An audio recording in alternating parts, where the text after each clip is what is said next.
Hai semuanya, kalian pernah gak sih ngerasa hidup itu makin lama makin ribet? Apalagi kalau kita ngomongin soal mental, soal isi kepala, soal perasaan yang kadang gak bisa dijelasin ke siapapun. Kalau kalian remaja zaman sekarang, atau mungkin kalian pernah ngalamin fase itu, pasti kalian ngerti maksud saya. Coba deh, kita pikir bareng. Kenapa sih sekarang makin banyak anak muda yang ngomong soal mental health? Kenapa kata-kata kayak anxiety, depression, burnout, overthinking, self-harm, insecure itu kayak jadi bagian dari bahasa sehari-hari? Padahal kalau kita bandingin sama orang tua atau kakek nenek kita dulu, kayaknya mereka gak segitunya deh ngomongin soal ini. Apakah zaman sekarang memang lebih rusak?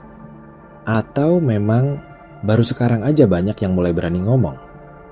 Saya mau ajak kalian mikir pelan-pelan. Kita nggak usah buru-buru nyalahin siapa-siapa. Karena mental health itu masalah yang kompleks. Nggak sesederhana salah siapa atau gara-gara apa. Tapi coba, saya kasih satu gambaran. Remaja zaman sekarang itu hidup di era serba cepat. Apa-apa harus cepat, harus bisa multitasking, harus bisa tampil bagus di media sosial. Harus punya prestasi, harus punya pertemanan yang luas, harus tahu tren, harus update. Rasanya kalau sehari nggak buka medsos, kayak ketinggalan dunia. Kalau nggak nongol di TikTok, nggak bikin story, nggak upload apapun, rasanya kayak invisible, kayak nggak dianggap. Padahal, itu semua bikin beban mental yang nggak kelihatan. Coba bayangin kalian lagi sekolah atau kuliah.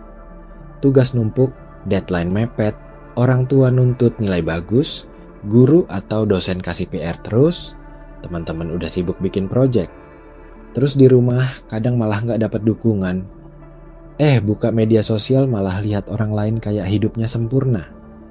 Cantik, ganteng, kaya, punya pasangan, punya followers banyak, liburan kesana sini.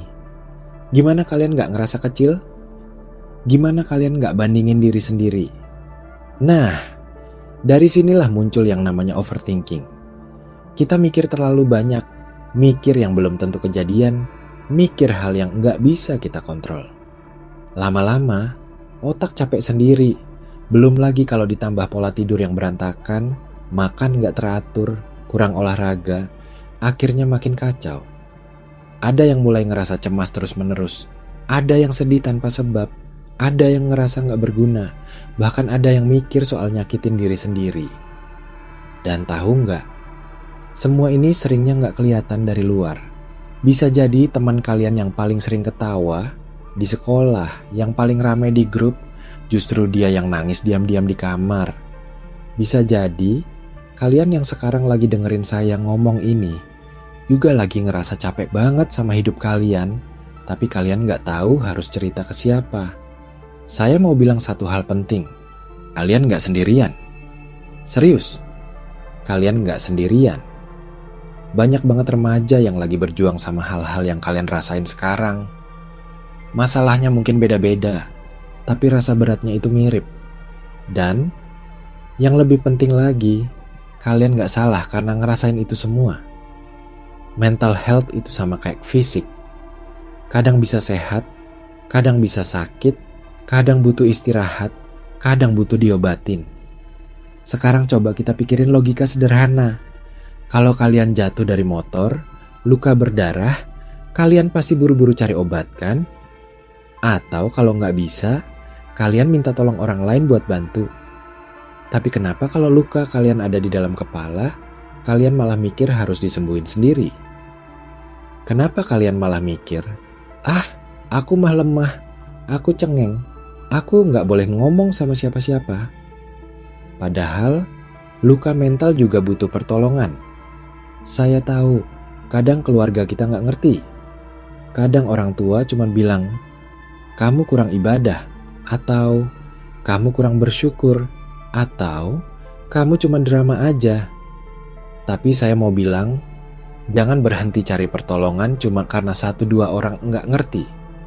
Selalu ada jalan buat cari bantuan.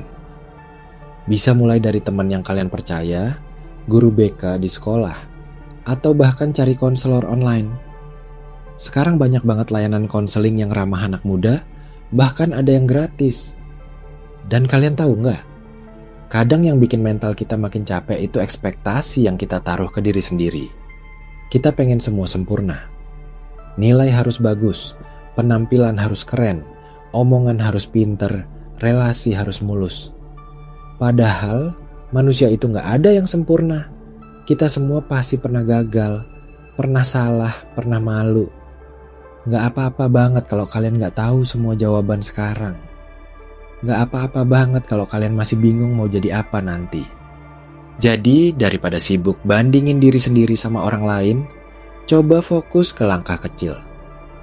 Apa satu hal kecil yang bisa kalian lakuin hari ini buat bikin diri kalian sedikit lebih baik?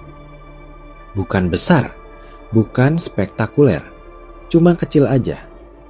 Bisa tidur cukup, bisa makan makanan yang sehat, bisa ngomong jujur sama temen, bisa minta pelukan ke orang tua, atau bahkan bisa duduk diam sebentar buat tarik napas.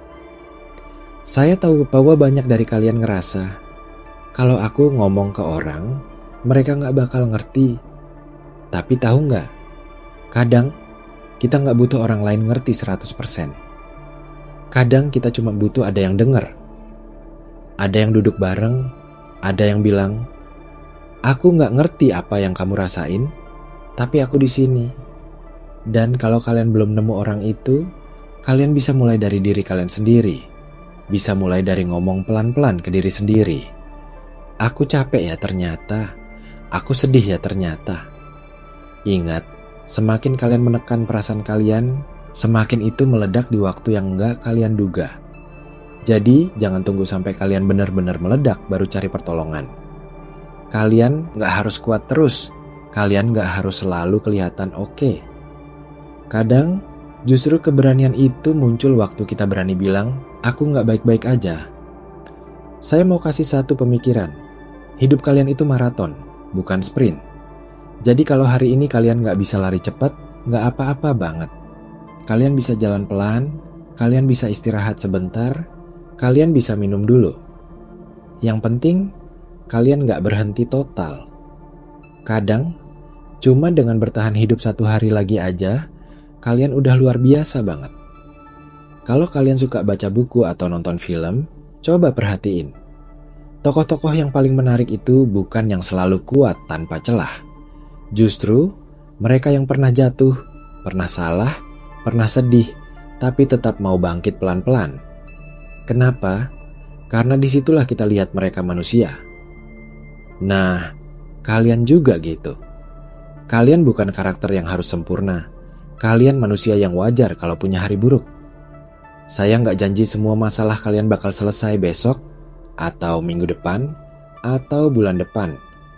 Tapi saya janji satu hal. Kalau kalian mulai belajar pelan-pelan buat dengerin diri sendiri, buat minta tolong, buat nggak memaksa diri kalian kuat terus, hidup kalian akan terasa sedikit lebih ringan. Mungkin nggak langsung plong, tapi kalian bakal mulai lihat cahaya kecil di ujung sana. Jadi, mulai sekarang, ayo sama-sama kita belajar buat nggak nyalahin diri sendiri terus. Ayo belajar buat bilang, aku layak dapat pertolongan, aku layak dapat istirahat, aku layak hidup lebih baik. Dan percaya deh, ada banyak orang di luar sana yang juga lagi berjuang kayak kalian. Kalian nggak aneh, kalian nggak sendirian. Kalau kalian dengerin sampai sini, saya mau bilang, terima kasih udah bertahan. Terima kasih udah mau dengerin sampai habis. Kalian hebat, kalian luar biasa. Please, jangan pernah mikir kalian gak berarti. Karena dunia ini lebih indah dengan kehadiran kalian.